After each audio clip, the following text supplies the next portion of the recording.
그 다음에 12번 문제로 13번 문제로 왔습니다. 다음은 어느 시기를 주제로 꾸민 역사신문이다.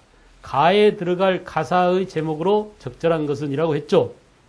역시 이것도 이제 시기를 묻는 문제인데 되게 시기를 묻는 문제들이 되게 난이도가 어려운 것들이 꽤 많습니다. 상에 해당되는 그런 문제라고 볼 수 있죠. 왜 어렵냐 하면 한번 볼까요? 자, 여기서 시기를 판단할 수 있는 단서가 뭐냐 하면 이 안에 단서가 있습니다.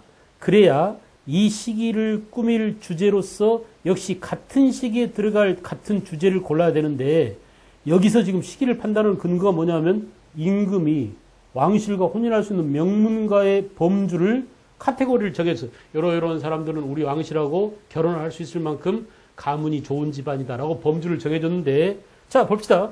이제부터 종실은 여러 대를 내려오면서 재상을 지낸 집안의 딸을 취하여 부인을 삼을 것이며 재상의 아들은 왕족의 딸과 혼인함을 허락할 것이다. 알겠어요? 여기까지는 별거 아닙니다.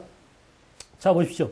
철원 최씨. 철원 최씨도 있겠죠. 강의를 듣는 사람 가운데 최영 장군의 후손입니다. 알겠어요? 고려시대 최영 장군의 후손이니까 고려 언제적 얘기야? 고려 후기 최영이죠. 그래 안 그래? 그 다음에 해주 최씨. 이 해주 최씨는 해동공자로 일컬어지는 누구야? 최충의 후손이에요. 최충의 자손. 우리가 이제 최충 그러면 12공도로 유명하죠. 고려시대 사학 12공도. 알겠어요? 그래서 그 12공도 가운데 문헌공도가 최충이 만든 사립학교였더랬습니다. 과거 합격자를 많이 배출해서 이 문헌공도를 본받아가지고 12개의 사립학교가 생겼는데 이것을 우리가 고려중계 12공도라고 불렀죠. 그죠? 그 다음에 이제 공함허씨, 평강채씨, 또 뭐 그 청주 이씨 등이 있는데 이 평강채씨는 대개 무신난 이후에 등장한, 알겠어요? 무신난 이후에 등장한 그런 가문이라고 보여지고, 그 다음에 이제 당성홍씨, 그리고 황려민씨, 행천조씨, 이 당성홍씨, 황려민씨, 행천조씨 이 세 가문은 언제적 사람들이냐? 대개 무신정권 이후에 등장한 특히 어용학자 출신들이야.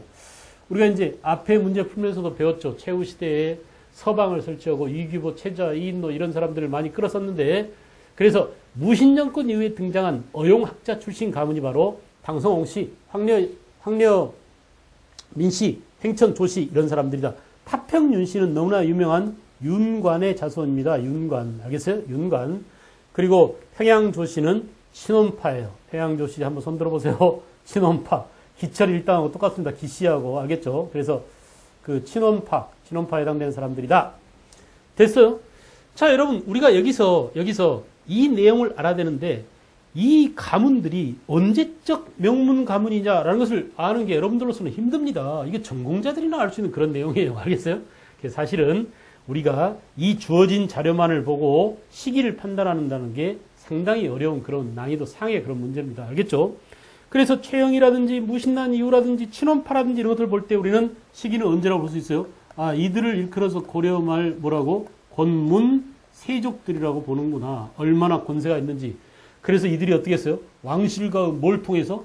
혼인을 통해서 또 권력을 더욱더 강화시켜가는 권문세족입니다. 따라서 고려 후기와 관련된 내용으로서 가의 주제를 삼아야 되겠죠? 자, 시기를 묻는 문제입니다. 1번 볼까요? 날로 늘어나는 장시. 장시가 날로 늘어났다라고 하면 언제야? 조선 18세기입니다. 원래 장시는 5일마다 열리는 정기시를 말하죠. 5일마다 열리는 이 정기시가 처음 발생한 것은 전라도 지방에서 15세기에 발생했어요. 그러다가 조선 후기 18세기가 되면 전국에 약 1000여 개의 장시가 생겼다라고 얘기합니다. 알겠어요? 그래서 이거는 시기적으로 고려 후기가 아니기 때문에 1번은 답이 될 수 없습니다. 2번.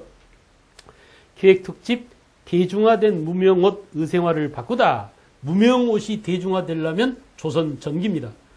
예, 목화가 처음 들어온 것은 문익점에 의해서죠. 고려말 문익점에 의해서 원을 통해서 들어왔죠. 그게 이제 널리 재배되고 정천익이라든지 또는 물레라든지 이런 사람들에 의해서 실을 빼내고 옷감을 짜서 이것이 일반 대중들한테 널리 입히게 된 것은 조선 전기에 와서 일이다. 시기적으로 틀렸습니다. 고려 후기가 아니죠.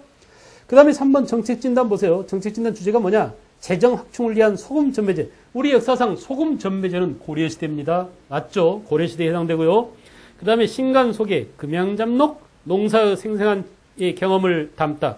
금양잡록과 짝을 이루는 농사가 또 뭐가 있죠? 그렇습니다. 농사직설이 있죠. 세종 때 정초가 지은 농사직설. 역시 세종 때 강희맹이 지은 금양잡로. 정초가 지은 농사직설은 정초가 직접 농부들의 경험을 다 듣고 적은 책이고, 알겠어요? 그 다음에 강희맹이가 쓴 이 금양잡록은 금양, 지금의 경기도 시흥입니다. 시흥에 가서 그 강희맹이 직접 농사를 지어보고 쓴 경험을 담은 책이라고 그래요. 그래서 이 강희맹 같은 경우는 이제 그 몽유도원도로 유명한 강희안이죠. 강희안과 형제입니다. 알겠어요? 그래서 양반 집안이고 양반인데도 불구하고 이렇게 농서를 직접 쓸 만큼 또 농부들의 실제 경험을 자기가 직접 체득할 만큼 이렇게 실용적인 그런 학자였다고 볼 수 있습니다. 시기적으로 봤을 때 조선 세종 때니까 고려 후기하고는 상관이 없죠? 그 다음에 농촌 탐방, 새로운 먹거리, 감자, 고구마 재배가 확산되었다. 여러분, 감자는 19세기에 구황작물로서 청나라에서 들어왔습니다. 청나라. 청에서 감자가 들어왔기 때문에 이 감자를 북에서 들어왔다는 의미로 감북저라고 합니다. 북저. 알겠어요? 북감자라고도 우리 어렸을 때도 얘기했는데, 북저. 북에서 들어온 감자, 북저. 알겠죠? 반면에 유입 경로가 남쪽에서 들어온 게 바로 뭐냐? 고구마입니다. 고구마는 18세기에 당시 이제 통신사로 일본에 갔던 조엄이라는 사람이 고구마 씨를 가져왔어요. 그 고구마를 가져왔어요. 그래서 18세기에 남쪽에서 대마도를 통해서 일본을 통해서 고구마가 전래됐습니다. 어쨌든 이 고구마, 남쪽에서 올라온 고구마하고 19세기에 북쪽에서 내려온 감자하고 이 두 가지는 조선 후기에 구황작물로서 많이 재배가 됐습니다. 시기적으로 틀렸죠? 정답은 3번이고, 자, 쉽지 않은 그런 문제였습니다. 알겠어요? 소금 전매제가 고려시대에 고려 후기 거냐? 라는 것을 찾는 것도 어렵지만, 나머지 것들을 가지고, 알겠어요? 나머지 것들을 가지고, 위에서 우리가 이것을 고려시대에 고려 후기라는 것을 도출하는 것도 어려웠고, 알겠죠? 그래서 난이도는 꽤 어려운 답은 소금 전매제 3번이고, 예, 난이도는 상에 해당되는 그런 문제로 분류할 수 있겠습니다. 됐죠?